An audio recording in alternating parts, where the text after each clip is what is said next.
സ്തോത്രം. प्रभु का अति पवित्र नाम का महिमा हो. ഒരു പ്രാവശ്യം കൂടെ നമുക്ക് തിരുവചനത്തിന് മുൻപാകെ ആയിരിക്കാൻ കർത്താവ് ഒരുക്കിയ സന്ദർഭത്തിനായി സ്തോത്രം. एक और बार फिर प्रभु ने अवसर दिया प्रभु का वचन में रहकर उनको मनन करने के लिए. ഒരുപാട് പുസ്തകത്തിന്റെ കാര്യങ്ങളൊക്കെ പഠിച്ചുകൊണ്ടിരിക്കുകയാണല്ലോ. आप लोग तो अभी प्रकाशित पुस्तक का अभ्यास कर रहे हैं. അതൊന്നും മറന്നു പോകരുത്. वो सब बातों को भूलना नहीं. എങ്കിലും വെളിപ്പാട് പുസ്തകം അല്ലെങ്കിലും നമ്മള് സ്വർഗരാജ്യത്തിന്റെ മർമ്മങ്ങൾ അറിയണമെന്ന് കർത്താവ് പറഞ്ഞിട്ടുള്ള ചില കാര്യങ്ങൾ ഒന്ന് ചിന്തിക്കാൻ ആഗ്രഹിക്കുന്നു. तो मैं प्रकाशित का पुस्तक में से तो नहीं बोल रहा, लेकिन परमेश्वर का राज्य के विषय की बातें, कुछ बातें हैं जो प्रभु ने खास उठा के कहा कि ये सब स्वर्गीय राज्य के विषय की बातों को तुम भूलना नहीं बोलकर प्रभु ने कुछ बातें बोला था. उस विषय में मैं लेना चाहता हूँ. നമ്മുടെ മത്തായിയുടെ സുവിശേഷം 13-ാം അധ്യായം 11-ാം വാക്യത്തിൽ ശിഷ്യന്മാര് കർത്താവിനോട് ചോദിച്ച ഒരു ചോദ്യമുണ്ട്. मत्ती का सुसमाचार 13 अध्याय वाक्य 11 में वहाँ पर चेले लोग प्रभु को सवाल पूछते हैं. 10-ാം വാക്യത്തിൽ ഇങ്ങനെയാണ് വായിക്കുന്നത്. 10 पे वो सवाल पूछते हैं. चेलों ने आपस में आकर उससे कहा, तू लोगों से दृष्टांत में क्यों बातें करता है? ഇത് പുരുഷാരത്തിന്റെ അടുക്കലല്ല പറഞ്ഞിരിക്കുന്നത്. तो ये सभी लोगों के सामने नहीं कह रहा. 13-ാം അധ്യായത്തിന്റെ 1-ാം വാക്യത്തിൽ പുരുഷാരത്തിന് മുമ്പിലാണ് പറയുന്നത്. 13 अध्याय का पहला वाक्य देखो तो बहुत सारे लोगों के बीच, वाक्य 2 में बहुत भीड़ था सामने, उनके सामने प्रभु दृष्टांत बोलने शुरू किया था. എന്നാൽ അവിടെ പറഞ്ഞ കാര്യങ്ങളൊന്നും ശിഷ്യന്മാർക്കോ കേൾവിക്കാർക്കോ വേണ്ടതുപോലെ മനസ്സിലായില്ല. കാര്യം അത് ഉപമകളാലാണ് പറഞ്ഞത്. तो वहाँ पर वो भीड़ को प्रभु ने जो दृष्टांत में रीति से बोलने के वजह से लोगों को बातें समझ में नहीं आया. അപ്പൊ എന്തുകൊണ്ടാണ് ഉപമയായി സംസാരിക്കുന്നത് എന്ന് ശിഷ്യന്മാർ ചോദിച്ചപ്പോൾ तो इस प्रभु इसके लिए आप क्यों इस रीति से दृष्टांत में बात कर रहे हो, ऐसे चेले लोग ने जब पूछा, അതിന്റെ 11-ാം വാക്യത്തിൽ കർത്താവ് തന്നെ ഉത്തരം പറയുകയാണ്. उसका 11वां वाक्य में प्रभु जवाब देता है. उसने उत्तर दिया, तुमको स्वर्ग के राज्य की भेदों की समझ दी गई है, पर उनको नहीं. ഓക്കെ, ഇവിടെ ഒരു വാക്യം നമ്മൾ കണ്ടോ. तो यहाँ पर देखो एक शब्द आया है, നിങ്ങൾക്ക് വരം ലഭിച്ചിരിക്കുന്നു, तुमको वो का अनुग्रह मिला है भेद समझने के लिए, അവർക്കോ ലഭിച്ചിട്ടില്ല. परंतु उनको नहीं मिला. പിന്നെ അടുത്ത വാക്യം പറയാം, 12-ാം വാക്യം. अगला वाक्य, क्योंकि जिसके पास है उसे दिया जाएगा और उसके पास बहुत हो जाएगा, पर जिसके पास कुछ नहीं है उसे जो कुछ उसके पास है वो भी ले लिया जाएगा. ഓക്കെ, ഇതാണ് നമ്മൾ ഇത് ചെയ്യുന്നത്. 12-ാം വാക്യത്തിൽ വായിക്കുന്നത്. ये वाक्य को है हम लोग आज अभ्यास में ज्यादा इस्तेमाल करेंगे. ഉള്ളവന് കൊടുക്കും, जिसके पास है उसको दिया जाएगा. പിന്നെ പറയാണ് फिर कहता है അവന് സമൃദ്ധിയായിട്ടും ഉണ്ടാവും. और उसको और अधिक बहुत मिलेगा. അപ്പൊ എന്താണ് നമുക്ക് ഉള്ളത് എന്നുള്ളത് നമ്മള് അതിന്റെ അർത്ഥത്തിൽ ഗ്രഹിക്കേണ്ടതാവും. എന്താണ് നമുക്കുള്ളത്? तो हमारे पास क्या है करके उस बात को हम लोग सही रीति से आत्मिक रीति समझना जरूरी है. നമുക്ക് എന്താണ് ഉള്ളത് എന്ന് ചോദിച്ചാൽ കർത്താവ് നമുക്കുണ്ടല്ലേ. तो हमारे पास क्या है करके बोले तो तुरंत हमारे पास जवाब क्या है? प्रभु है ना. എന്നാൽ അതല്ല ഇവിടെ കർത്താവ് ഉദ്ദേശിക്കുന്നത്. परंतु यहाँ पर प्रभु वो विषय नहीं उद्देश्य में बोल रहा है. കർത്താവ് നമുക്ക് ഉള്ളത് കൊണ്ടുള്ള അനേക കാര്യങ്ങൾ മർമ്മമായിട്ട് പറഞ്ഞിരിക്കുക. तो प्रभु क्योंकि हमारे पास है, वो प्रभु हमारे पास होने की वजह से उनके द्वारा हमको बहुत से भेद की बातें हमको मिल चुका है. അപ്പം കർത്താവ് വീണ്ടും നമുക്ക് ഇനിയും സ്വർഗരാജ്യത്തിന്റെ മർമ്മങ്ങൾ പറയുമ്പോൾ इसी रीति से स्वर्ग राज्य का भेद बोलते समय में നമുക്ക് വീണ്ടും ഒരു വാക്യം കൂടെ ശ്രദ്ധിക്കണം. और एक वाक्य ध्यान देंगे. നമുക്ക് അതിന് മത്തായി സുവിശേഷം 18-ാം അധ്യായം, मत्ती का सुसमाचार 18 अध्याय, അവിടെയും സ്വർഗരാജ്യത്തിന്റെ മർമ്മമാണ് പറയുന്നത്. वहां पर भी स्वर्ग राज्य का भेद के बारे में कहते समय में 18-ാം അധ്യായത്തിന്റെ 21 വരെയുള്ള വാക്യങ്ങൾ. ഇവിടെ പത്രോസ് വന്ന് സ്വർഗരാജ്യത്തിന്റെ കാര്യം ചോദിക്കുക. 21वें वाक्य से जब पढ़ते समय में वहां पर पत्रोस आकर परमेश्वर का राज्य के बारे में या स्वर्ग राज्य के बारे में पूछता है. ഇവിടെ ചോദിക്കുന്ന ഒരു ചോദ്യം, तो वहां पर प्रभु पत्रोस पूछता है. ഞാൻ ചിന്തിക്കുന്നത് നമുക്ക് എല്ലാവർക്കും വേണ്ടി അദ്ദേഹം ചോദിക്കുന്ന ചോദ്യം. तो मुझे ऐसा लगता है कि ये जो सवाल जो पत्रोस ने पूछा है अभी के जमाने या हम लोगों के को भी याद करके हम भी उसमें है, वो सवाल में उस रीति से पत्रोस ने पूछा है. ഇത് വളരെ മാർമികമായ ഒരു കാര്യമാണ് ഇനി കർത്താവ് പറയാൻ പോകുന്നത്. तो अभी प्रभु जब इसका जवाब देते समय में एक भेद के रीति में, मतलब अंदर बहुत से बातें उसका कंटेंट है उसमें. അപ്പൊ ഉത്തരം പറയുന്നത് നേരിട്ടല്ല, ഉപമയായിട്ടാണ് പറയുന്നത്. और जब प्रभु जवाब देते समय में भी प्रभु सीधा जवाब नहीं देता, लेकिन दृष्टांत में देता है. അപ്പൊ എന്താണ് പത്രോസ് ചോദിക്കുന്നത്? पत्रोस ने क्या सवाल किया? സഹോദരൻ तब पतरस ने पास आकर उससे कहा, हे प्रभु, यदि मेरा भाई अपराध करता रहे तो मैं कितनी बार उसे क्षमा करूं? ഓക്കെ, ഇവിടെ അപ്പൊ ഈ ക്ഷമിക്കുന്ന കാര്യമാണ് ഇവിടുത്തെ പ്രധാന വിഷയം. तो सवाल इसका विषय में ये है कि क्षमा करना उस विषय है पत्रोस का सवाल। അപ്പൊ സ്വർഗരാജ്യം എന്ന് പറഞ്ഞാൽ അപ്പൊ ചെറിയൊരു വിവരണം നമുക്കറിയാം. ദൈവരാജ്യമുണ്ട്, സ്വർഗരാജ്യമുണ്ട്, പിതാവിൻ രാജ്യമുണ്ട്. तो हम जानते हैं ना, स्वर्ग राज्य है, परमेश्वर का राज्य है, पिता का राज्य है। സ്വർഗരാജ്യം എന്ന് പറയുമ്പോൾ ദൈവരാജ്യത്തിലുള്ള 1000 വർഷത്തെ അക്ഷരീയമായ ക്രിസ്തുവിന്റെ ഭരണത്തെയാണ് സ്വർഗരാജ്യം എന്ന് ഉദ്ദേശിക്കുന്നത്. तो स्वर्ग राज्य करके जब बोलते समय में परमेश्वर का जो बड़ा राज्य में उसमें से एक ऐसा समय, एक ऐसा युग, एक ऐसा काल जहां पर प्रभु यीशु मसीह स्वयं व्यक्तिगत रीति से भूमि में आकर शारीरिक रीति से अधिकार चलाएगा, नियंत्रण रखेगा, हुकूमत रखेगा, जिसका समय है 1000 साल जो भूमि में होने वाला है, उसी को स्वर्ग राज्य कहते हैं। അപ്പം സ്വർഗരാജ്യത്തിലേക്ക് പ്രവേശിക്കാൻ ഇന്ന് ആത്മരാജ്യം അല്ലെങ്കിൽ ദൈവരാജ്യത്തിൽ നമ്മളെ കൊണ്ടുവന്നിരിക്കുക. तो इसीलिए हमें स्वर्ग राज्य का अनुभव में अगर यह प्रवेश राज्य में प्रवेश करना है तो सबसे पहला हमें परमेश्वर का राज्य में प्रवेश करना जरूरी है, क्योंकि परमेश्वर का राज्य में एक समय है स्वर्ग राज्य। പരമേശ്വര രാജ്യം അല്ല, പുത്രൻ രാജ്യം, അതായത് 1000 മില്യണൽ കിങ്ഡം. മില്യണൽ കിങ്ഡത്തിലേക്ക് നമ്മളെ കൊണ്ടുവരാനായിട്ട് ദൈവരാജ്യം, ഹോളി സ്പിരിറ്റിന്റെ ഭരണം. तो इसके लिए हमें 1000 वर्ष का राज्य में वहां पर हमें लाने की मंडली का खासियत क्या है कि वो 1000 वर्ष का राज्य मंडली के लिए पुत्र का राज्य है, जहां पर डायरेक्ट पवित्र आत्मा का नियंत्रण होगा, उसमें हमें पहुंचाने के लिए हमें परमेश्वर का राज्य में प्रवेश किया है। അപ്പൊ ഇവിടെ കർത്താവ് സാദൃശ്യം പറയുകയാണ്. वहां पर प्रभु एक दृष्टांत में कहता है, 23 വാക്യം, उसका 23वां वाक्य में, इसलिए स्वर्ग का राज्य उस राजा के समान है जिसने अपने दासों से लेखा लेना चाहा। അപ്പൊ ഇവിടെ സ്വർഗരാജ്യത്തിലേക്ക് പ്രവേശിക്കണമെങ്കിൽ स्वर्ग राज्य में अगर प्रवेश करना हो तो അതിനുള്ള ചില യോഗ്യതകൾ അവരോട് പറയുന്നത്. वहां पर कुछ बातों का योग्यता वहां पर बताया है। ആദ്യ കർത്താവ് പറഞ്ഞു തുടങ്ങുന്നത് എങ്ങനെയാണെന്ന് അറിയാമോ? पहला प्रभु कैसा कहता है, 10,000 താലന്ത് കടപ്പെട്ട ഒരു മനുഷ്യൻ.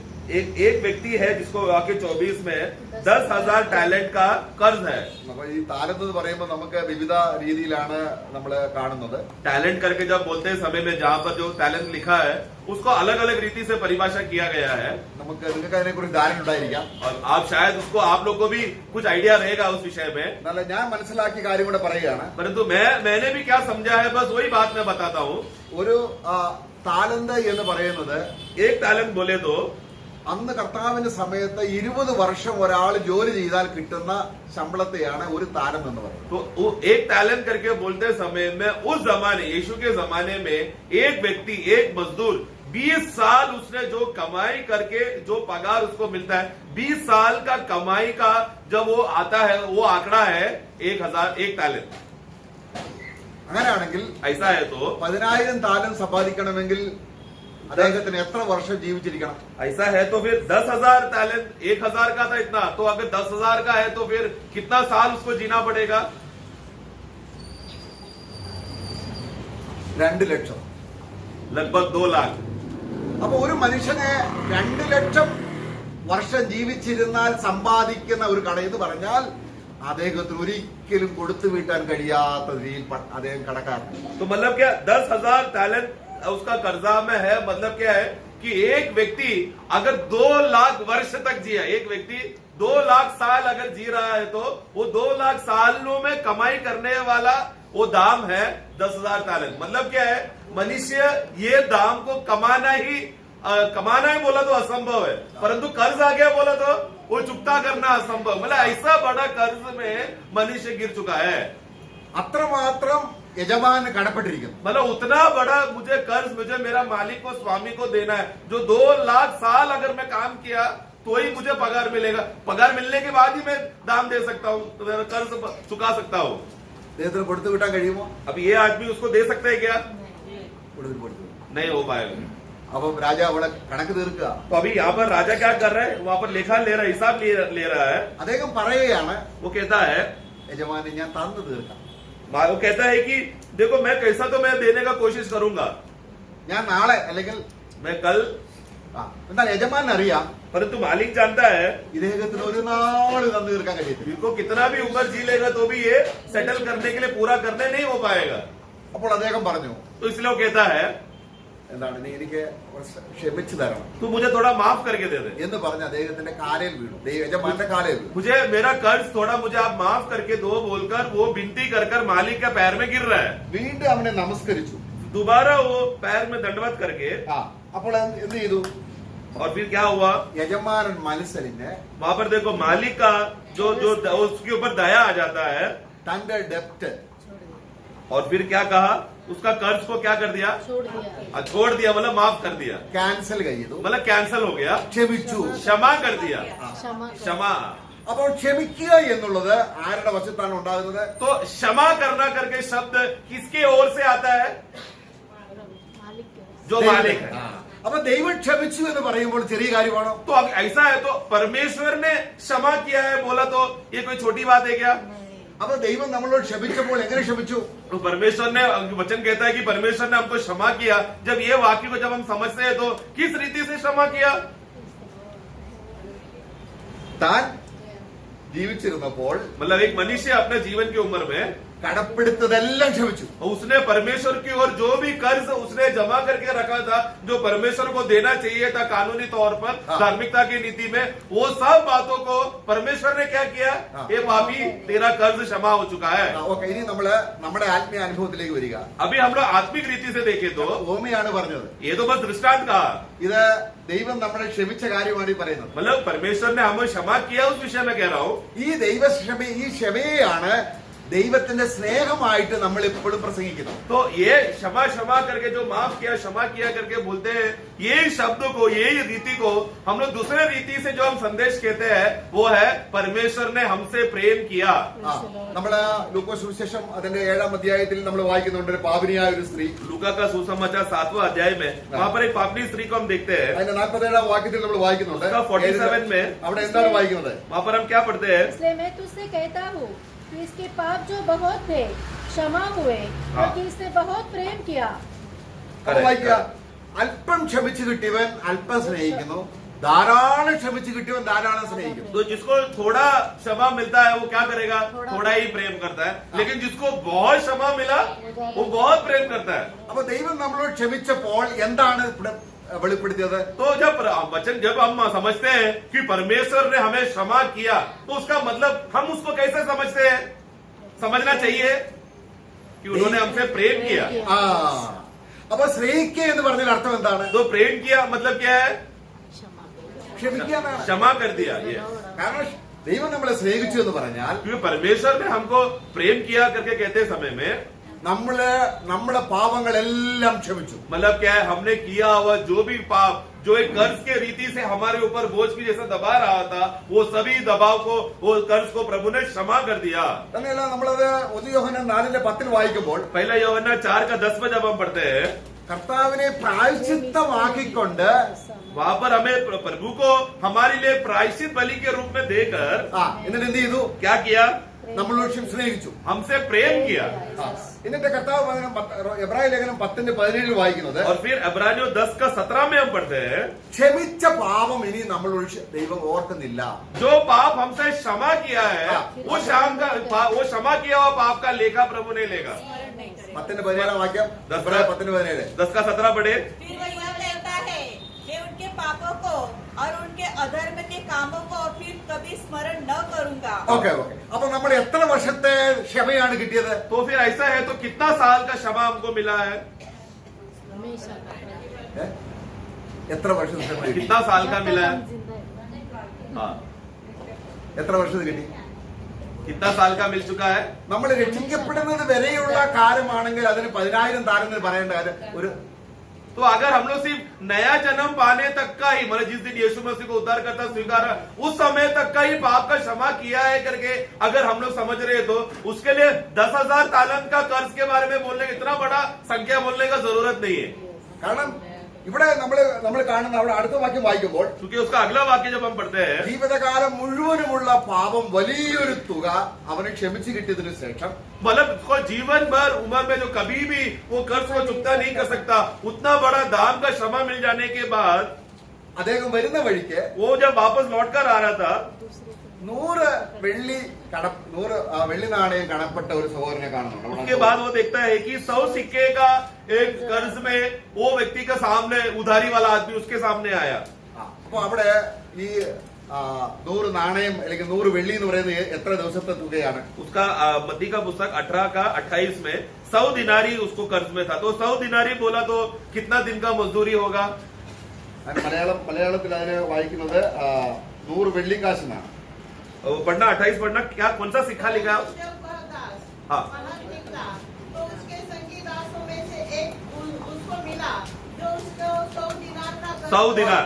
സൗദിനാർ ഉദ്ദേശിക്കുന്നത് എത്രയാണ്? दिनार बोले तो വെള്ളിക്കാശ मतलब वो सिक्का, चांदी का सिक्का, उसका उद्देश्य है चांदी का सिक्का। എന്ന് പറഞ്ഞാൽ ഒരു ദിവസം ഒരു മനുഷ്യൻ ജോലി ചെയ്താൽ കിട്ടുന്നതിനെയാണ് 100 വെള്ളിക്കാശ്. मतलब क्या ഒരു വെള്ളിക്കാശ്. हाँ, मतलब क्या एक व्यक्ति उस समय का जमाने में एक दिन अगर काम करेगा तो एक दिन एक चांदी का सिक्का या एक दिनारी मिलता था, जो उस समय का मजदूरी था। നമ്മൾ 20ാം അധ്യായത്തിൽ വായിക്കുന്നുണ്ട്. उसका 20वां अध्याय में हम पढ़ते हैं ഒരു ദിവസത്തെ കൂലി 1 വെള്ളിക്കാശ്. 20 का 1 में हम पढ़ते 1-2 में पढ़ते समय में हाँ। कि एक मजदूर को जब प्रभु ने मानकर उसको काम पे रखा तो हाँ। एक दिन का 1 दिनारी बोलकर, यानी कि एक चांदी का सिक्का बोलकर उसको काम पे रखा बगीचे में। അപ്പൊ നമ്മൾ ഇതിനെ എങ്ങനെയാണ് കാണുന്നത്? तो इसको हम लोग कैसा देखेंगे? 2 ലക്ഷം വർഷം ജോലി ചെയ്താൽ കിട്ടുന്ന ആ ഇനാമാണ് യജമാനൻ ഇദ്ദേഹത്തിന് ക്ഷമിച്ചത്. ഇദ്ദേഹം ഒരു ദിവസത്തെ കൂലി അല്ലെങ്കിൽ 100 ദിവസത്തെ കൂലിയുള്ള ഒരു സഹോദരനോട് ക്ഷമിച്ചില്ല. तो यहाँ पर देखो, ये आदमी कौन है? जब रास्ते में आते समय में एकदम खुशी से आ रहा है, क्योंकि जिंदगी भर यानी कि 2 लाख साल अगर काम करेगा तो भी उसको उतना पगार मिलकर फिर उसका कर्ज चुकता करने का, उतना बड़ा कर्ज उसको चुकता करके वापस आते समय में सामने देखते समय में सिर्फ 100 दिन में कमा सकता है जो पैसे का मजदूरी तो है, उसको देकर उसने क्षमा नहीं किया। അതിനർത്ഥം എന്താണ്? मतलब क्या है? ഇനി നമ്മൾ ഒരു കാര്യം കൂടെ വീണ്ടെടുപ്പിനുള്ള വേലയിൽ നോക്കുമ്പോൾ छुटकारा का दाम के विषय में दूसरा रीति में अगर पहलू में देखेंगे तो കർത്താവ് നമ്മളോട് ക്ഷമിച്ചപ്പോൾ, നമ്മുടെ ജീവിതത്തിൽ ഉള്ള പാവങ്ങൾ ക്ഷമിച്ചപ്പോൾ, प्रभु ने जब हमारा पूरा जीवन भर का पाप को क्षमा किया करके जब हम मानते हैं, കടം വരുത്തത് മാത്രമേ ക്ഷമിച്ചുള്ളൂവെങ്കിൽ अगर सिर्फ हमने जो कर्ज किया है सिर्फ वही कर्ज का ही चुकता प्रभु ने अगर किया है तो നാളെ കടം വരുമ്പോൾ എന്ത് ചെയ്യും? कल का कर्ज आएगा तो क्या करेगा? नया कर्ज आया तो क्या करेगा? അതുകൊണ്ട് യജമാൻ എന്ത് ചെയ്തു? इसलिए मालिक का प्रेम का स्वभाव देखो, ക്ഷമിച്ചപ്പോൾ जब उन्होंने क्षमा किया, ഇനിയും നാളെ കടം വരത്താതിരിക്കാൻ मतलब कल भी कर्ज का चुकता हो सके, യജമാൻ അദ്ദേഹത്തിന്റെ അക്കൗണ്ടിലേക്ക് मतलब मालिक ने उस व्यक्ति का लेखा का किताब में എന്ത് ചെയ്യുന്നറിയാമോ? क्या किया? ഒരു 1 ട്രില്യൺ പണവും കൂടി ഇട്ടുന്നിരിക്കട്ടെ. 1 ट्रिलियन बोला तो 1 लाख करोड़ दाम डाल दे, 1 लाख करोड़। എന്നാ ഒന്ന് ഇട്ടിട്ട് हाँ, मतलब एक डालकर 13 शून्य डाला तो ആ ഒരു 12 പൂജ്യം ഇടുമ്പോൾ 12 शून्य डालेंगे तो ഒരു trillion. അപ്പം 1 ट्रिलियन होता है। നമ്മുടെ വീണ്ടെടുപ്പ് വില എത്രയാണ്? मतलब हमारा छुटकारे का दाम कितना है? വിലമതിക്കാൻ കഴിയില്ല. ക്രിസ്തുവിന്റെ രക്തമാണ്. मतलब उसको हम लोग मूल्य हम लोग नहीं कर सकते, क्योंकि अमूल्य मतलब वो सीमा में के भी बाहर है, और वो क्या है? स्वयं यीशु मसीह का लहू। അപ്പോൾ അവൻ പറയുന്നുണ്ട് എനിക്ക് കൊടുത്തു വീട്ടാൻ കഴിവില്ല. और वो पहला जाके बड़ा मालिक को जाकर क्या बोलता है? मुझसे इतना बड़ा कर्ज मुझसे पूरा नहीं हो सकता। ഇവിടെ നമ്മൾ ഇനി 1000 വർഷം നമ്മളൊരു സൊസൈറ്റി നമ്മൾ ഒരുമിച്ച് ജീവിക്കാൻ പോവുകയാണ്. तो अभी तत्व समझना, 1000 साल में हम लोग क्या है? एक समाज बनाकर, एक सोसाइटी बनाकर जीने वाले हैं। നമ്മുടെ സ്വർഗരാജ്യമാണ്.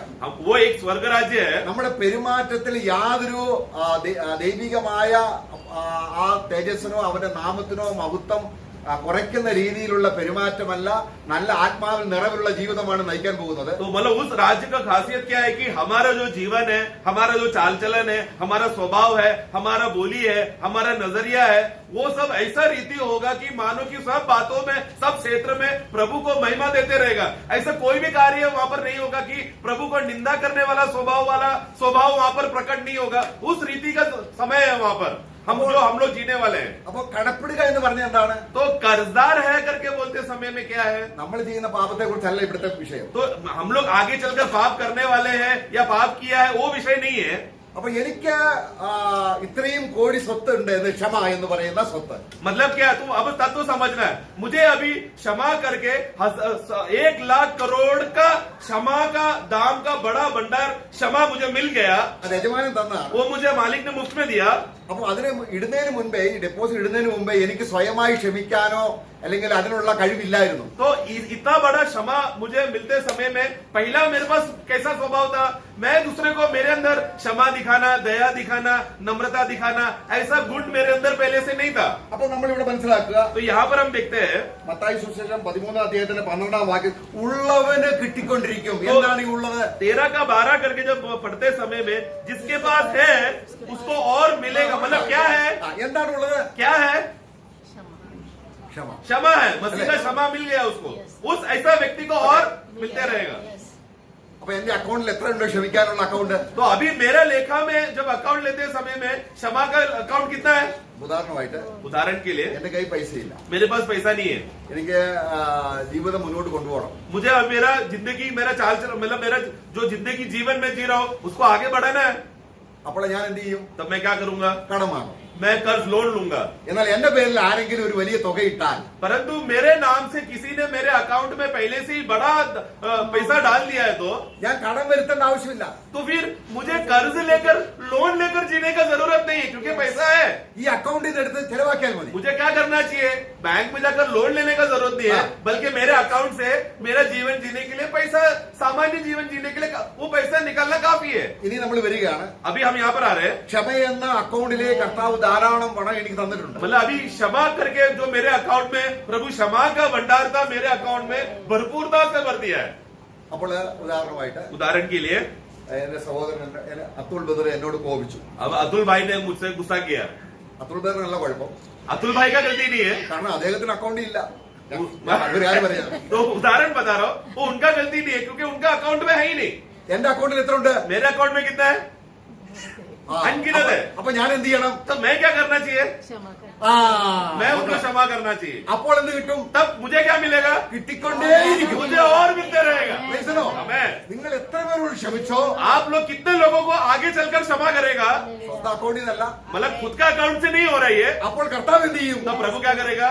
നീ എടുക്കുന്നതിനനുസരിച്ച് സമൃദ്ധിയായി ഇട്ടുകൊണ്ടിരിക്കും. जितना हमने अकाउंट से लेते जा रहे हैं, दूसरों को देते जा रहे हैं, उतना मेरा प्रभु मेरे अकाउंट में भंडार से बढ़ते जा रहे Praise the Lord. हैं। मैं ധനവാനാകാൻ വേറെ ഒരു വേണം. ഇതാണ് മർമ്മം. धनवान बनने के लिए प्रिय, इससे आसान रास्ता और कोई नहीं है। ये है भेद का बात, जो राज्य का भेद तुमको प्रकट किया है। प्रभु कहता है ധനവാനാകണോ? धनवान बनना है क्या? ആദ്യം ഉള്ളവന് पहला ഉള്ളതാണ്. अगर धनवान बनना है तो पहला तुम्हारे पास क्या है वो समझना है, जो है उसको और मिलेगा। പക്ഷേ परंतु നമ്മുടെ അക്കൗണ്ടിൽ ഇത്ര ഇട്ടിട്ടും मेरा अकाउंट में, हमारे अकाउंट में प्रभु ने इतना डाला है, ये ना देखकर, ഒരു ദിവസത്തെ കൂലി और फिर एक दिन का എന്ന് मजदूरी പറഞ്ഞാൽ को, സഭായോഗത്തിൽ വന്നു. मतलब एक दिन का मजदूरी का आवश्यकता मैं सही रीति से नहीं जी पा रहा। उदाहरण के लिए मैं मीटिंग के लिए आया, അവൾ എന്നെ കണ്ടിട്ട് ചിരിച്ചില്ല. वो भाई ने मुझे देखा और मुझे हंसा नहीं। അല്ല സഹോദരി, ഒരു एक സഹോദരി बहन ने मुझे देखा, हंसी नहीं। ഉടനെ എന്തായി? अंदर क्या हो गया? ആ, गुस्सा, द्वेष, ईर्ष्या, सब प्रकार का स्वभाव आने लगा। അങ്ങനെയുള്ളവർക്ക് ऐसे लोगों को, ഉണ്ടെന്ന് തോന്നുന്നതും കൂടെ എടുത്തു കളയും. मतलब ऐसे लोगों को है, दूसरा भाग में लिखा है, हाँ। उनको लग रहा है कि उनके पास क्या है वो छीन लिया जाएगा, जो नहीं है वो भी उससे छीन लिया जाएगा। അപ്പൊ നമ്മൾ നഷ്ടപ്പെടുത്തുന്നവരാണോ നേടുന്നവരാണോ? तो प्रिय, हम लोग कौन है? हम लोग नष्ट करने वाले लोग हैं या कमाने वाले लोग हैं? ये रीति में कमाने वाले लोग हैं। നമ്മുടെ ജീവിതം തികച്ചും നമ്മളൊന്ന് പരിശോധിക്കാം. हमारे जीवन को अच्छे रीति से परखो प्रियो। മാതാപിതാക്കള്, माता पिता, കുഞ്ഞുങ്ങള്, बच्चे, നമ്മൾ ജോലി ചെയ്യുന്ന സ്ഥലം, हम जो काम करने वाला ऑफिस, നമ്മുടെ ഓവർസിയർ, हमारा जो मैनेजर है, बॉस है, സുപ്പീരിയർ, हमारा जो बड़े लोग हैं, നമ്മുടെ സബോർഡിനേറ്റ്, हमारे छोटे लोग हैं, സഭ, मंडली, വിശ്വാസികള്, विश्वासी लोग, ഇന്നലെ വന്നവർ, कल जो भाई आया, നാളെ വരാൻ പോകുന്നവർ, कल आगे चलकर एक नया भाई जो आने वाला है, ഇതോടെല്ലാം ഈ തത്വം നമ്മൾ പ്രായോഗികമാക്കേണ്ടതാണ്. ये लोग सबके साथ इसी मनोभावना का, स्वभाव का जो सत्य तत्व है, उस स्वभाव में मसीह जीवन जीने वाले लोग हैं हम। അതുകൊണ്ടാണ് കർത്താവ് നമ്മളോട് ക്ഷമിച്ച്, നമ്മളെ തിരുവചനം വായിക്കുമ്പോൾ जैसा वचन में पढ़ते हैं कि प्रभु ने जिस रीति से हमें क्षमा किया, നമ്മള് എഫെസ്യ ലേഖനം 4-ാം അധ്യായം एफिसों का पुस्तक अध्याय 4 31-32 പരിശുദ്ധാത്മാവിനെ ദുഃഖിപ്പിക്കരുത്. ഏത് കാര്യത്തിലാണ് നമ്മൾ പരിശുദ്ധാത്മാവിനെ ദുഃഖിപ്പിക്കുന്നത്? उसका 31 और 32 पढ़ते समय में 30वां वाक्य में पवित्र आत्मा को शोकित ना करो, दुखी ना करो कर को बोलकर वो नीचे का लिखा है। तो किस विषय में हम उनको दुखी करते हैं, शोकित करते हैं? हाँ, सब, हाँ, और क्रोध और कलह और निंदा सब भेदभाव समेत तुमसे दूर की जाए। आगे, हाँ, एक दूसरे पर कृपालु और करुणामय हो, हाँ। और जैसे परमेश्वर ने मसीह में तुम्हारे अपराध क्षमा किए। നമ്മളെ ഇതാണ് വായിക്കുന്നത്. അപ്പൊ ये है तत्व। ക്രിസ്തുവിൽ ദൈവം നമ്മളോട് ക്ഷമിച്ചപ്പോൾ और मसीह में हमें कैसा परमेश्वर ने हमको क्षमा किया, മറ്റുള്ള സഹോദരനോട് നമ്മൾ ക്ഷമിക്കത്തക്കവണ്ണമുള്ള ഒരു ഡെപ്പോസിറ്റും ഇട്ടിട്ടാണ് നമ്മൾ ക്ഷമിക്കുന്നത്. Amen. मतलब प्रभु ने परमेश्वर जब हमको क्षमा कर रहा है करके बोलते समय में किस रीति से क्षमा किया है, वो इस रीति से क्षमा किया है कि हमें क्षमा का दान देकर, दंड देकर वही दंड से दूसरों को भी क्षमा करे. उस मनोभावना को वैसा क्षमा प्रभु ने हमको दिया है. അപ്പൊ ഉള്ളവന് കിട്ടും. ഉള്ളവരെന്ന് പറഞ്ഞാൽ എന്താണ്? तो जिसके पास है उसको और मिलेगा. क्या है ये क्षमा, जो मसीह का ये गुण. ഇത് അടുത്ത രാജ്യത്തിലെ ഭരണത്തിന് ഏറ്റവും പ്രധാനപ്പെട്ട കാര്യം മർമ്മമാണ്. और ये आने वाले युग में उसका प्रकट होगा, उसका लाभ क्या है मालूम पड़ेगा. अभी ये भेद है. അപ്പോൾ ഒരു സഹോദരനോട്, അതാണ് നമ്മള് മത്തായി സുവിശേഷം അതിന്റെ 6-ാം അധ്യായത്തിൽ വായിക്കുമ്പോൾ, मत्ती का पुस्तक 6वां अध्याय में जब हम पढ़ते हैं, നിങ്ങൾ പ്രാർത്ഥിപ്പാൻ നിൽക്കുമ്പോൾ, तुम लोग जब प्रार्थना करने के लिए बैठोगे, നമുക്ക് അതിന്റെ 14-ാം വാക്യം, उसका 14वां वाक्य, यदि तुम मनुष्य के अपराध क्षमा करोगे हाँ। तो तुम्हारा स्वर्गीय पिता भी ഓക്കെ, तुम्हें क्षमा करेगा। എന്തുകൊണ്ടാണ് നമ്മളോട് മറ്റുള്ളവരോട് ക്ഷമിക്കാൻ ദൈവം പറയുന്നത്? ऐसा क्यों था कि प्रभु ने हमको प्रार्थना करते समय सिखाया कि दूसरों को तुम क्षमा करना. ഒരു അവിശ്വാസിയോട് ദൈവം പറയുന്നില്ല, ये अविश्वासी से प्रभु ये नहीं कह रहा, അതിന് ക്ഷമിക്കാൻ കഴിവില്ല. क्योंकि उसके अंदर क्षमा करने का काबिलता गुण नहीं है. അപ്പോൾ അവർ യജമാൻ എന്ത് ചെയ്യാണ്? मालिक क्या कर रहा है? എന്ത് ചെയ്യാണ്? क्या कर रहा है मालिक? അവൻ ഇളച്ചു കൊടുക്കുക മാത്രമല്ല, उसको उसका जो कर्ज है माफ करके जीरो करके बैलेंस अभी तो क्षमा हो गया बोल के जीरो करके दे रहा, उतना ही नहीं നമ്മുടെ അക്കൗണ്ടിലേക്ക് बल्कि हमारे अकाउंट में നിത്യമായിട്ട് सदा काल के लिए ഒരു അക്കൗണ്ട് ഇട്ടു. एक नया दाम डाल के रख दिया है, जो सर्वदा तक चलेगा. അപ്പൊ നമുക്കുണ്ട്. तो मतलब अभी हमारे पास क्या है हमारे पास है. ധനികനാണോ? तब वो मतलब हम धनवान हो गए क्या? അതാ പൗലോസ് പറയുന്നത്. उसलिए पौलुस कहता है ഞങ്ങള് അനേക ദരിദ്രരെ हम लोग बहुत से दरिद्र लोगों को हम सुसमाचार के द्वारा धनवान बनाते हैं. Praise the Lord. Amen. നാം ക്ഷമിക്കുമ്പോൾ अगर हम क्षमा करेंगे എന്ത് സംഭവിക്കുന്നു? तो क्या हो रहा है? നമ്മുടെ അക്കൗണ്ടിൽ കുറെ സമൃദ്ധിയായിട്ടോണ്ടേയിരിക്കും. वो हमारे अकाउंट में और समृद्धि का भंडार बनते जा रहा है. എന്നാൽ ഈ തത്വം നമ്മൾ പാലിക്കാതെ परंतु ये तत्वों को अगर हम ना मानते हुए നാം പ്രാർത്ഥിക്കാൻ നിന്നാൽ, और फिर हम प्रार्थना के लिए खड़े रहे, എവിടെ പ്രാർത്ഥന ചെയ്തു? तो प्रभु कैसा प्रार्थना सुनेगा? नहीं सुनेगा। ഏ? नहीं सुनेगा। എന്താ? അപ്പൊ അതിന്റെ അർത്ഥം എന്താണ്? उसका मतलब क्या है? കർത്താവ് വളരെ വ്യക്തമായിട്ട് പറയുകയാണ്. प्रभु वहां पर स्पष्ट रीति से कहता है, അപ്പോൾ മനുഷ്യരോട് അവരുടെ പിഴകളെ ക്ഷമിച്ചാൽ നമ്മളല്ല തെറ്റുകാരിവിടെ. तो मनुष्य से जो अपना गुनाह है उसको क्षमा कर दो. मतलब हम लोग वहां पर दोषी नहीं है, പിന്നെ നമ്മളോട് बल्कि हमारे साथ ആരെങ്കിലും ദോഷം ചെയ്താൽ, किसी ने सामने से किसी ने हमारे साथ कोई बुरा किया, दोष किया, अपराध किया, उन लोगों को क्षमा करने के लिए कहता है. കാര്യം എന്താണ്? मतलब हम में गलती नहीं है. कारण क्या है? हमें क्षमा मिला। നമുക്ക് हमें भंडार मिल गया ना, ഉണ്ട്. क्योंकि हमारे पास है. ഉണ്ടോ? हमारे पास है क्या? Praise the Lord. Amen. ഇനിയും കിട്ടണം അതിലേക്ക്. तो अभी उसमें और भरना है. നീ കൊടുത്തുകൊണ്ടേയിരിക്കണം. तो क्या करना पड़ेगा? यहाँ पर देते रहना पड़ेगा, खाली करना पड़ेगा, देते रहना पड़ेगा. Praise the Lord. Amen. അപ്പൊ നമുക്ക് ചുറ്റും നമ്മളെ പഴി പറയുന്നവരും ദുഷിക്കുന്നവരും നിന്ദിക്കുന്നവരൊക്കെ ഉണ്ടായിട്ട് പ്രൈസ് ദി ലോർഡ് പണം ഉണ്ടാക്കാനുള്ള സമ്പത്ത് ഉണ്ടാക്കാനുള്ള വഴിയല്ലേ? भैया अगर ऐसा है तो हमारे आजू बाजू आस पास पड़ोस में जीवन में घर में सब लोग हमें तुच्छ करने वाले, निंदा करने वाले, गाली देने वाले लोग हमारे बीच में रहने दो. अगर क्योंकि लोग हमारे बारे में बुरा भला बोलते रहेगा तो वो हमारा फायदे के लिए प्रभु हमको फटाक से धनवान बनाने का एक तकलीफ का अवस्था हम परिस्थिति हमारे जीवन में लाया है. ये बात हम नहीं समझ पा रहे. लेकिन ഇത് നമ്മൾ ചിലർ ക്ഷമിച്ചാലും പിന്നെയും ക്ഷമിക്കത്തില്ല, ഹൃദയത്തിൽ നിന്ന് പോകുന്നില്ല. तो हम लोग, हमारा स्वभाव क्या है? एक बार क्षमा कर दिया तो दूसरे बार तीसरे बार फिर हम लोग क्या बोलते हैं? फिर क्षमा नहीं करने का. क्यों? क्योंकि दिल से क्षमा करने के लिए जो असली स्वभाव है वो नहीं हो रहा है. वो भाई ने जो गुनाह हमारे खिलाफ किया वो भूलने के लिए तैयार नहीं है हम लोग. നമ്മൾ ഒരു കാര്യം ഓർക്കണം, हमें एक बात याद रखना, ദൈവത്തിന്റെ സന്നിധിയിൽ നമുക്ക് നിൽക്കണമെങ്കിൽ തന്നെ अगर परमेश्वर का उपस्थिति में अगर हमें खड़ा रहना है तो ദൈവം നമ്മളോട് ക്ഷമിച്ചെങ്കിലേ നമുക്ക് നിൽക്കാൻ तो കഴിയും. परमेश्वर ने अगर हमसे क्षमा किया है तो ही हम खड़े रह सकते हैं. നമ്മുടെ 130 സങ്കീർത്തനം 3-4 വാക്യം വായിക്കുമ്പോൾ, 130 भजन संगीता का 3 और 4 जब हम पढ़ते हैं, കർത്താവേ हे प्रभु എന്റെ പാപങ്ങളെ നീ ഓർത്താൽ अगर मेरा पाप का लेखा आपने स्मरण किया तो कौन खड़ा रह सकता तो कौन खड़ा रह सकता है? അപ്പൊ ദൈവമുമ്പിൽ നിൽക്കണമെങ്കിൽ നമുക്ക് എന്ത് ബോധ്യം ഉണ്ടായിരിക്കണം? मतलब क्या है कि मुझे अगर परमेश्वर की उपस्थिति में खड़ा रहना है, हमें खड़ा रहना तो हमारे अंदर पहला क्या बोध्य होना चाहिए? लेखा क्लियर है कि नहीं? എന്താ? നമുക്ക് ദൈവസന്നിധിയിൽ നിൽക്കണമെങ്കിൽ अगर परमेश्वर की उपस्थिति में खड़े रहना है तो നമുക്ക് നമ്മൾ പാപികളാണ്, हम तो पापी है, കടം വരുത്തുന്നവരാണ്. बल्कि और कर्ज को बढ़ाने वाले लोग हैं. ഈ കടം വീട്ടാൻ ഒരാൾ വേണം. ये कर्ज को पूरा करने के लिए व्यक्ति चाहिए. നമ്മുടെ ആവശ്യം എന്താണ്? हमारा जरूरत क्या है? നമുക്ക് സ്വയമായിട്ട് വീട്ടാൻ കഴിയുന്നില്ല. और हमारा अवस्था ऐसा है कि हम लोग स्वयं के सामर्थ्य से कभी भी एक कर्ज को चुकता नहीं कर सकता. ഈ കടം വീട്ടാനാണ് ക്രിസ്തുവിനെ തന്നിരിക്കുന്നത്. ये कर्ज को चुकता करने के लिए, पूरा करने के लिए यीशु मसीह को दिया गया है. അപ്പൊ ദൈവം ക്ഷമിച്ചു എന്നാണ് പറയുന്നത്. तो परमेश्वर कहता है कि मैंने तुम्हें क्षमा किया. പിന്നെയും ദൈവം ഓർത്താൽ, क्षमा करने के बाद अगर परमेश्वर याद कर रहा है तो फिर ദൈവം തന്റെ പുത്രനെ കുറിച്ച് പറഞ്ഞ സാക്ഷ്യത്തിന് വിരുദ്ധമായി നമ്മൾ സാക്ഷ്യം तो പറയുക. फिर ऐसा है तो परमेश्वर ने अपने पुत्र के बारे में जो गवाही दिया है कि मैंने तुमको बाप में क्षमा किया, याद नहीं करूंगा, वही गवाही गलत हो रहा है. जो हम लोगों को बोल रहे हैं वो गवाही गलत हो जाएगा. फिर അപ്പൊ നമ്മൾ 134 വാക്യത്തിൽ 130 का 4 में, കർത്താവേ, हे प्रभु, നിന്റെ പക്കൽ ക്ഷമയെന്ന് പറയുന്ന, നിന്നെ ഭയപ്പെടുവാൻ തക്കവണ്ണം, നിന്നെ മാനിക്കാൻ തക്കവണ്ണം, നിന്നെ ഓണർ ചെയ്യാൻ തക്കവണ്ണം, എന്താണ്, നീ അത്രയ്ക്ക് ബഹുമാനനായ ഒരു വ്യക്തിയാണ്. കാരണം നീ ക്ഷമിച്ചാൽ ക്ഷമിച്ചതാണ്. അതുകൊണ്ടാണ് ഞങ്ങൾക്ക് നിന്റെ മുമ്പിൽ നിൽക്കാൻ കഴിയുന്നത്. 4 बढ़ना, परंतु क्षमा करने वाला है.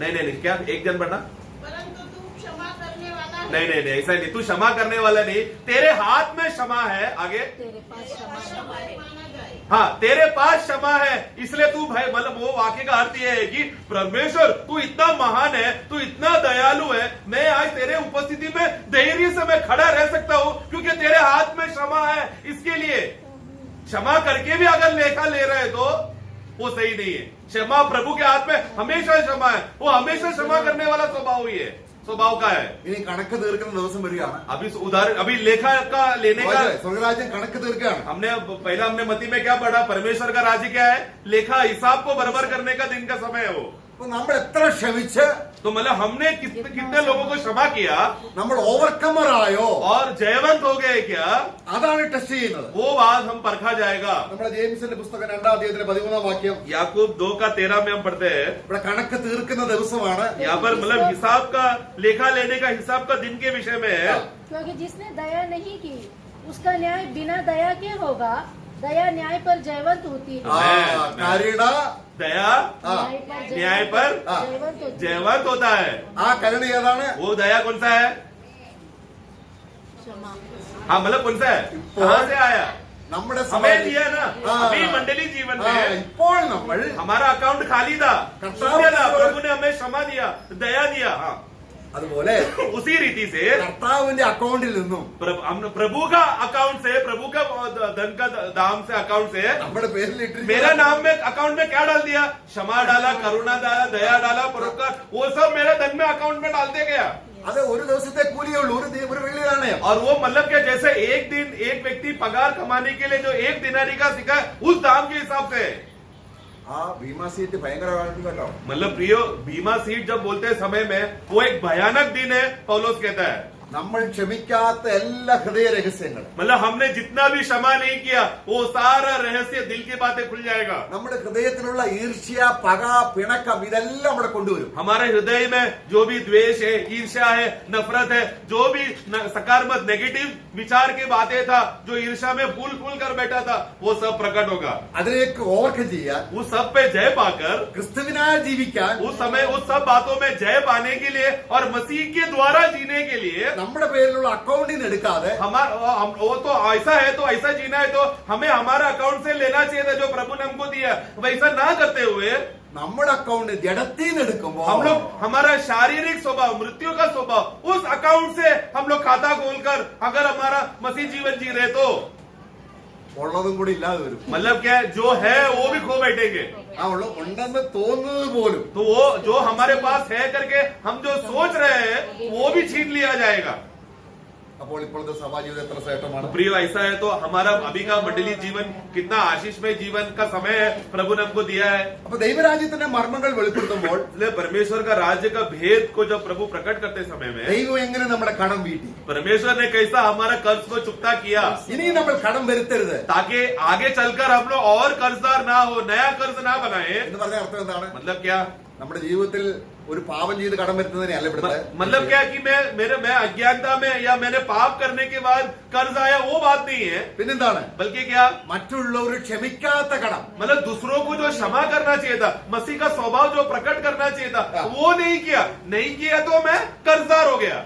നമ്മുടെ റോമലേഖനം 13:8 വായിക്കുന്നുണ്ട്. रोमियो का पुस्तक 13:8 में हम पढ़ते हैं. ഒരു മനുഷ്യനോടും ഒന്നും കടം पढ़ना आपस के प्रेम को छोड़ हाँ। और किसी बात में किसी की कर्जदार न हो। और എന്താണ് അർത്ഥം? उसका मतलब क्या? और कोई भी विषय में कर्जदार ना होना। ആ നമ്മുടെ ജീവിതത്തിൽ मतलब हमारे जीवन में എല്ലാ ദിവസവും നമ്മൾ പരിശോധിക്കണം. ये बात को रोज हमें परखना है प्रियो।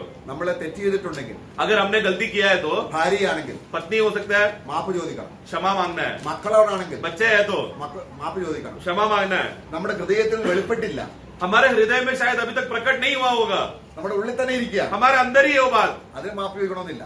उसको क्षमा माफी मांगो करके नहीं, क्योंकि प्रकट नहीं किया अभी तक। നമ്മൾ കർത്താവിനോട് പറഞ്ഞാൽ മതി. हम प्रभु से बोलना है। അപ്പൊ നമ്മൾ ഒരുപക്ഷെ ഭാഗ്യമായിട്ട് ക്ഷമിച്ചു എന്ന് തോന്നിയാലും ഉള്ളിൽ ക്ഷമിക്കത്തില്ല. तो प्रियो, ये तो रहती ऐसा जीवन में जीते समय में बाहरी रीति से हमें लगेगा कि हम लोगों को क्षमा किया है, लेकिन अंदर से क्षमा नहीं किया है। ഇതിനെയാണ് സ്നേഹിക്കുക എന്ന് പറയുന്നത്. എന്നാണ് इसीलिए प्रियो, हमें तत्व हमें समझना है, प्रेम करना है। जब बोलते समय में നമ്മൾ സ്നേഹിക്കുക സ്നേഹിക്കുക സ്നേഹിക്കുക എന്ന് പറഞ്ഞാൽ എന്താണ് അർത്ഥം? प्रेम करना मतलब क्या है?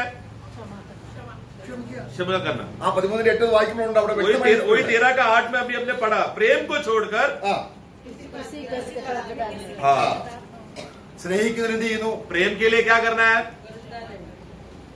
അല്ല, സ്നേഹിക്കുന്നതിന് എന്ത് ചെയ്യുന്നു? क्षमा जो प्रेम करता है ന്യായപ്രമാണം മുഴുവനും उसने ദേശിക്കുന്നു. पूरा व्यवस्था का पालन किया, पूरा कर दिया है। അവിടെ വായിക്കുന്നില്ലേ? तो वो पढ़ना 8 फिर से पढ़ना। क्योंकि जो दूसरे से प्रेम रखता है हाँ, जो दूसरे से प्रेम रखता है എന്ന് പറഞ്ഞ അർത്ഥം वो എന്താണ്? व्यवस्था को पूरा किया, उसका मतलब क्या है? നമ്മൾ ഈ സ്നേഹിക്കുക സ്നേഹിക്കുക എന്ന് പറഞ്ഞാൽ എന്താ അർത്ഥം? तो प्रेम किया मतलब क्या? ഇപ്പൊ നമ്മൾ ചിലർ പറയുന്നുണ്ട്, ഇവർ ഈ സഭയിൽ എപ്പോഴും സ്നേഹിക്കാന്ന് പറയുന്നു, പക്ഷെ എനിക്കൊരു വീടില്ല, അവർ മേടിച്ചു തരുന്നില്ല. अभी एक व्यक्ति ने ऐसा गवाही दिया, मैं वो मंडली में जा रहा हूँ, वो मंडली में हमेशा यही सिखाते हैं, प्रेम करो प्रेम करो प्रेम करो, लेकिन मेरे पास घर नहीं है, वो लोग ने मुझे घर खरीद के नहीं दिया। അങ്ങനെ ചിന്തിക്കാൻ തുടങ്ങിയ സംഗതിയാ പോയി. अगर ऐसा सोचने लगा तो फिर कैसा चलेगा? എല്ലാവർക്കും വണ്ടിയുണ്ട്, എനിക്കൊരു വണ്ടി മേടിച്ചു, അപ്പൊ സ്നേഹിക്കുന്നില്ല. तो सबके पास गाड़ी है, मेरे को मंडली ने गाड़ी खरीद के नहीं दिया, मतलब ये मंडली प्रेम नहीं करता। അതാണോ അർത്ഥം? वो है क्या अर्थ प्रियो? കൂട്ടുകാരനും ദോഷം വരുന്ന ഒന്നും ചെയ്യാൻ പാടില്ല. मतलब प्रेम करना मतलब क्या? मेरा सह भाई को, मसीह में मेरा भाई को दोष होने वाला कोई भी हरकत मेरे जीवन से प्रकट नहीं होना चाहिए। സഹോദരന്മാർ കിടച്ച വരുത്തുന്ന ഒന്നും ചെയ്യരുത്. भाइयों को टोकर देने वाला कोई भी बात मेरे जीवन से नहीं आना चाहिए। അതാണ് സ്നേഹിക്കുക എന്ന് പറയുന്നത്. उसी को कहते हैं प्रेम करना। എന്ന് പറയാൻ അർത്ഥം എന്താണ്? मतलब क्या है?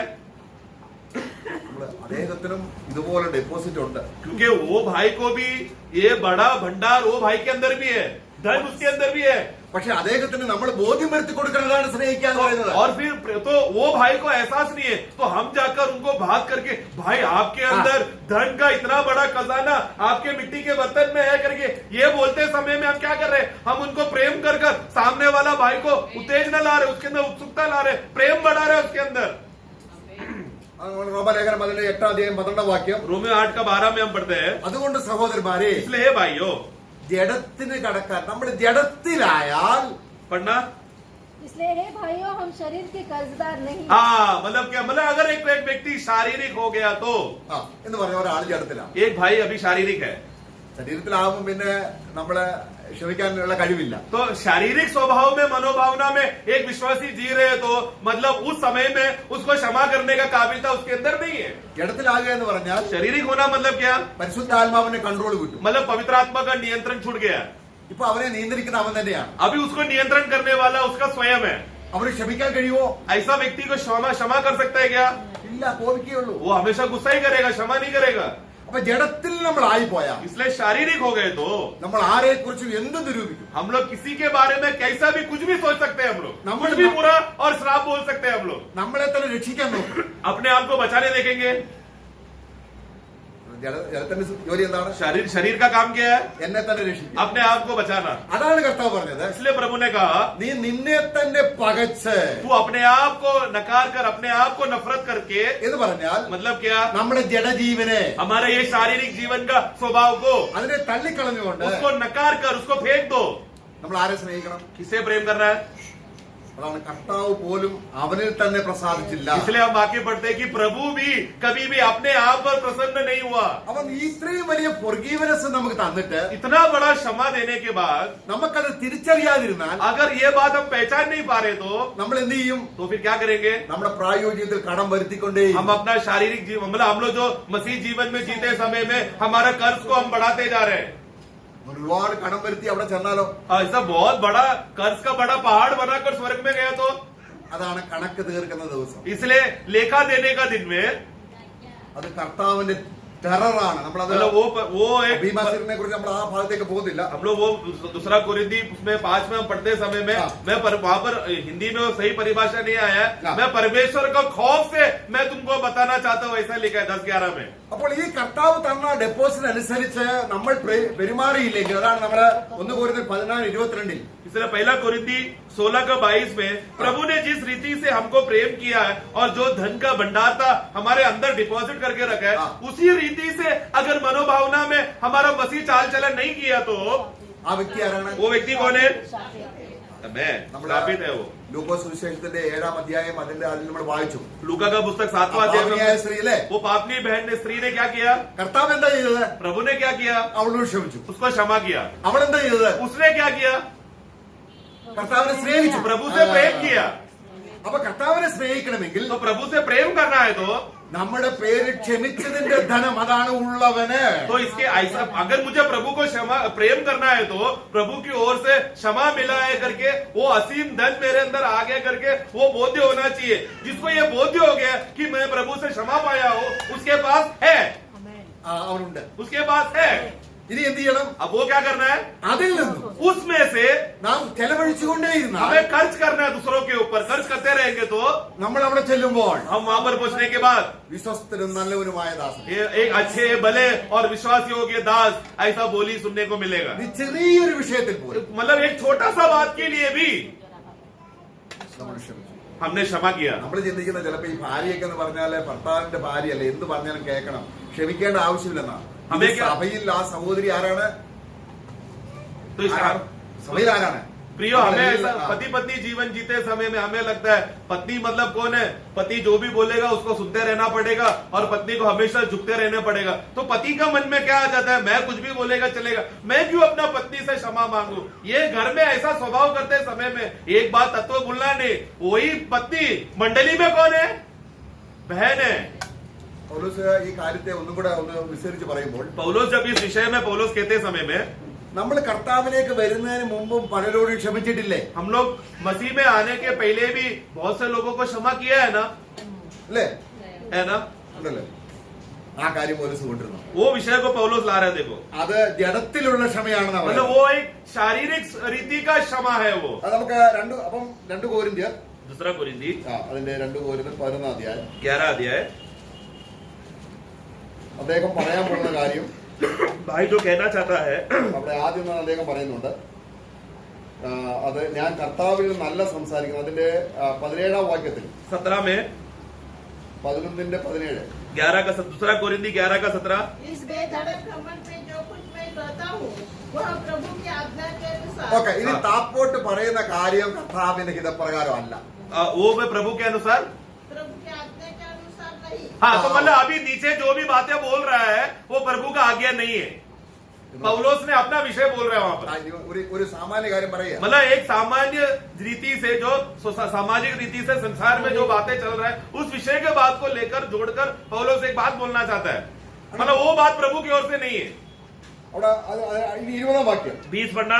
क्योंकि जब तुम्हें कोई दास बना लेता है या खा जाता है या फंसा लेता है या अपने आप को बड़ा बनाता है या तुम्हारे मुंह पर थप्पड़ मारता है तो तुम सह लेते हो. हाँ मेरा कहना बस बस बस तो तुम सह लेते हो. ഇങ്ങനെയൊക്കെ ചെയ്തിട്ടും जब लोग आप लोग के साथ अन्याय करते समय में तो भी तुम लोग क्या करते हो?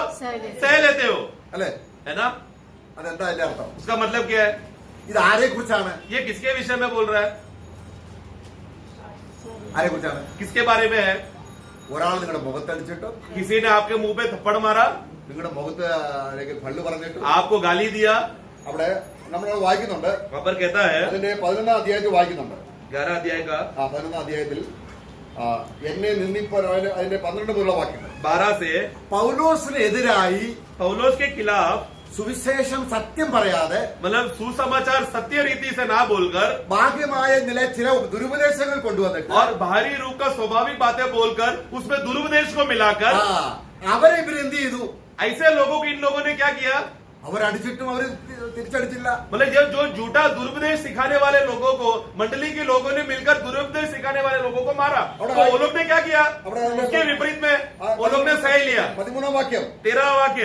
ഇങ്ങനെയുള്ള ऐसे लोग झूठे प्रेरित हाँ। और छल से അപ്പൊ ഇത് എന്താണ് ഇവിടെ പറയുന്നത്? मतलब पौलोस यहाँ पर क्या कहना चाहता है? പൗലോസ് ആണ് അവരെ സുവിശേഷം പറഞ്ഞത് വീണ്ടും ജനിപ്പിച്ചത്. सबसे पहला पौलोस था जो सच्चा सुसमाचार बोलकर लोगों को उद्धार का रास्ते में लाया था. പക്ഷെ പൗലോസ് പ്രസംഗിക്കാത്ത വേറെ സുവിശേഷം അവരുടെ ഇടയിൽ കൊണ്ടുവന്നു. परंतु पौलोस ने जो प्रचार नहीं किया, ऐसा एक अन्य सुसमाचार कुछ लोगों ने लाया. അവരെ എന്ത് ചെയ്തു? ऐसे लोगों को कोरिन्थ मंडली ने क्या किया? बराबर पिटाई किया. പക്ഷെ പൗലോസിനോട് അവർ ക്ഷമിക്കത്തില്ല. तो वो तो ऐसा अवस्था में है, परंतु पौलोस के साथ का विषय का मनोभावना में आते समय में वो लोग क्षमा नहीं कर रहे. പൗലോസ് ഒരു വിഷയം കൊണ്ടുവരുന്നുണ്ടോ? पौलोस एक विषय ला रहा है. പൗലോസ് ഇവർക്ക് വേണ്ടി അധ്വാനിക്കുകയാണ്. पौलोस अभी कोरिन्थ मंडली के लिए मेहनत किया. 1-4-15 വായിക്കുകയാണ്. पहला कोरिन्थी 4:11 में हम पढ़ते हैं. എന്താണ് പറയുന്നത്? पौलोस क्या कहता है? നിങ്ങൾക്ക് അനേക ഗുരുക്കന്മാരുണ്ടെങ്കിൽ आप लोगों के पास बहुत गुरु है तो भी ഞാനാണ് നിങ്ങളെ സുവിശേഷം പറഞ്ഞ് രക്ഷിച്ചത്. मैंने तुमको सुसमाचार बोलकर तुमको उद्धार दिया. പക്ഷെ ഞാൻ നിങ്ങളോട് സത്യം പറയുമ്പോൾ परंतु जब मैं तुमको सत्य कहता हूँ, എന്ത് ചെയ്യുന്നു? तुम लोग क्या करते हो? നിങ്ങൾ എനിക്ക് എതിരെ നിൽക്കുക. तुम लोग मेरे विरुद्ध खड़े हो. നമ്മളത് ഗലാത്യ ലേഖനം 4:16 ഉണ്ട്. और गलतियों 4:16 में भी हम पढ़ते हैं. വചനത്തിന് വിരുദ്ധമായി പഠിപ്പിക്കുന്നവരെ അവരടിച്ചാലും അവരെ നിന്ദിച്ചാലും അവർ പരിഹസിച്ചാലും കൊരിന്ത്യർക്ക് ഒരു പ്രശ്നമില്ല. तो वचन के निमित्त के नाम पे कोई अगर उनको बुरा भला कहे, कोई गलत कहा, उनको तुच्छ कहा, उनको निंदा करते समय में वो लोग सह लेते हैं, उसको कोई विषय नहीं है. लेकिन पौलोस को क्षमा करने का विषय आता है तो वो लोग क्षमा नहीं कर रहे हैं. നമ്മുടെ ജീവിതത്തിന്റെ പിന്നിലേക്ക് നോക്കുകയാണെങ്കിൽ हम लोग हमारे जीवन का अवस्था को अगर हम देखेंगे तो നമ്മൾ വഴി കൂടെ നടന്നു പോകുമ്പോൾ ആരെങ്കിലും ചീത്ത പറഞ്ഞ് നമ്മൾ തിരിച്ചു പറയൂ? हम लोग रास्ते में चल रहे हैं, कोई हमारे सामने आकर हमको मुंह पे गाली देगा तो हम लोग उल्टा कुछ बोलते हैं क्या? ഇല്ല. कभी नहीं. हम लोग ज्यादा नहीं, कुछ नहीं बोलते हम लोग. നമ്മളങ്ങ് പോകും. हम लोग बस शांत होकर चले जाते हैं. പക്ഷെ സഭയിൽ ഒരുത്തൻ നമ്മളെ എന്തെങ്കിലും പറഞ്ഞാൽ लेकिन मंडली में अगर किसी ने गाली दिया നമ്മൾ ശ്രമിക്കുന്നത്. तो हमारा सिंह आ जाता है. ഇതാണ് പൗലോസ് കൊണ്ടത്. यही तत्व पौलोस कोरिन्थ मंडली में ला रहा है. അവിടെ അതേ ഞാനിപ്പം ആത്മാവിനല്ല പറയുന്നത്.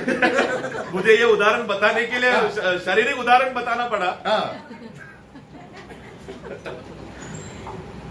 അതുകൊണ്ട് സഭയിൽ इसलिए मंडली में ദൈവദാസന്മാർ प्रभु के दास लोग നമ്മളെ ശാസിക്കാം, जब वो हमें डांटेंगे, വഴക്ക് പറയാം, गुस्सा करेंगे, എല്ലാം എതിരു വേണ്ടിയാണ്. सब क्यों है? സ്വർഗരാജ്യത്തിലെ ഈ സത്യം നമ്മളെ കൊണ്ടുവരാൻ വേണ്ടിയാണ്. स्वर्ग राज्य में का ये तत्व भंडारता में अमीर होकर हम जाने के लिए. സത്യം മനസ്സിലാകുന്നു? सत्य समझ रहे क्या प्रियो? അപ്പൊ ക്ഷമിക്കുക എന്ന് പറഞ്ഞാൽ എന്താണ്? तो क्षमा करना उसका मतलब क्या है? ജഡത്തിലും ക്ഷമിക്കാം. मतलब हम लोग शारीरिक रीति से भी क्षमा कर सकते हैं. रास्ते में जाते लोगों को क्षमा तो कर ही रहे हैं हम लोग. ഒരു ലാഭം കണ്ടുകൊണ്ട് ക്ഷമിക്കാം. और फिर जब हमारा कुछ लाभ का बात आता है तो शरीर में जल्दी क्षमा करते हैं. ആ ക്ഷമയെ കുറിച്ചല്ല, वो क्षमा के बारे में नहीं है प्रियो. ദൈവം ക്ഷമിച്ചതുപോലെ जिस रीति से मसीह ने हमको क्षमा किया. കർത്താവ് യോഹന്നാന്റെ സുവിശേഷം 15 അധ്യായത്തിൽ പറയുന്നുണ്ട്, यूहन्ना का सुसमाचार 15 अध्याय में प्रभु कहता है, ഞാൻ നിങ്ങളെ സ്നേഹിച്ചതുപോലെ जैसा मैंने तुमसे प्रेम किया നിങ്ങൾ സ്നേഹിക്കും. तुम भी एक दूसरे को प्रेम करो. ഈ ക്ഷമയുടെ കാര്യമാണ്. मतलब क्षमा के बारे में कह रहा है. ഈ ക്ഷമ എന്ന് പറയുമ്പോൾ എത്ര അനുഗ്രഹമാണ് जो പ്രിയപ്പെട്ടവരെ. क्षमा बोला तो बहुत ही आशीष का बात है.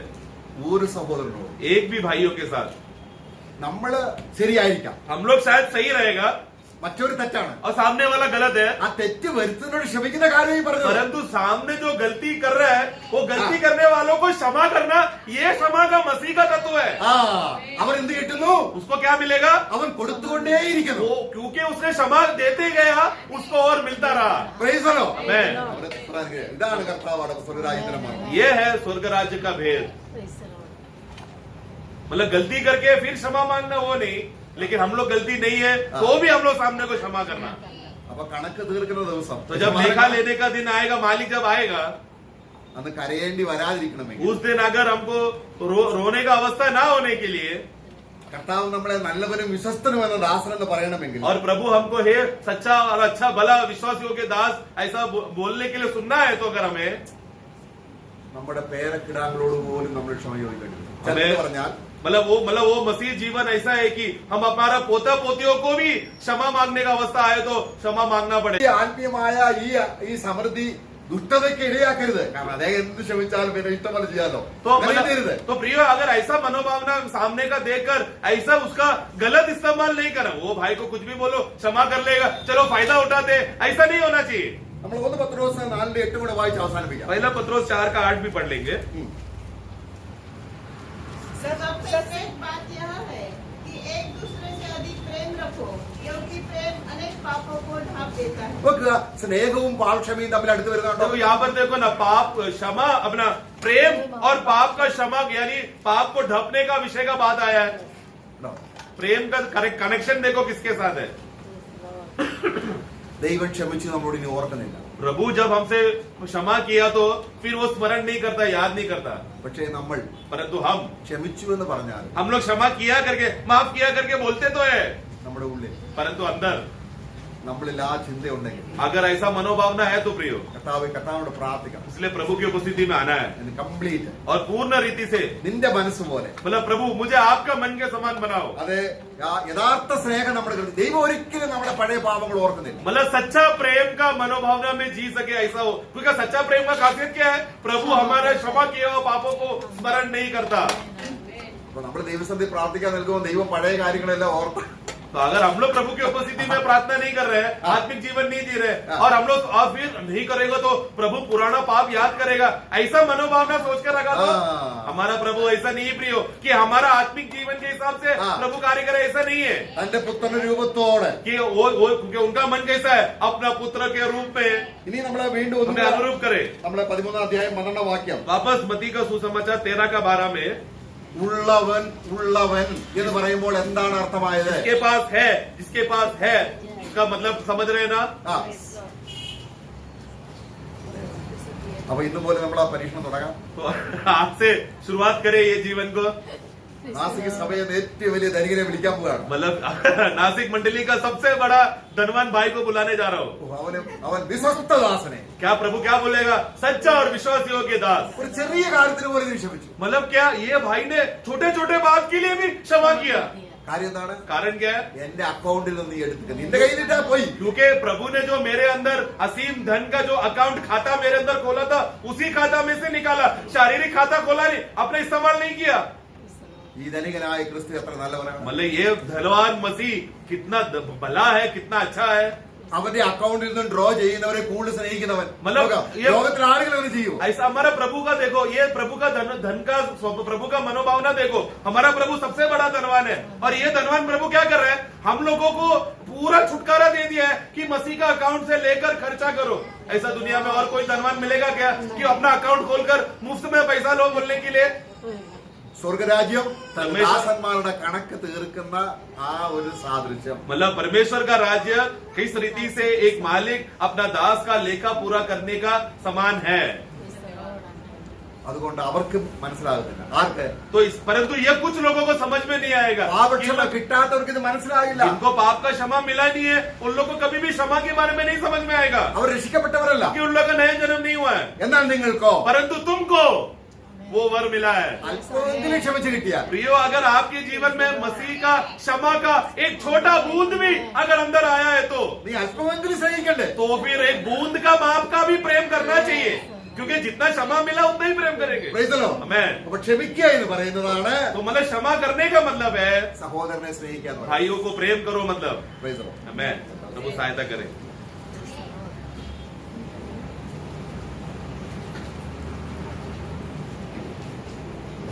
Praise the Lord.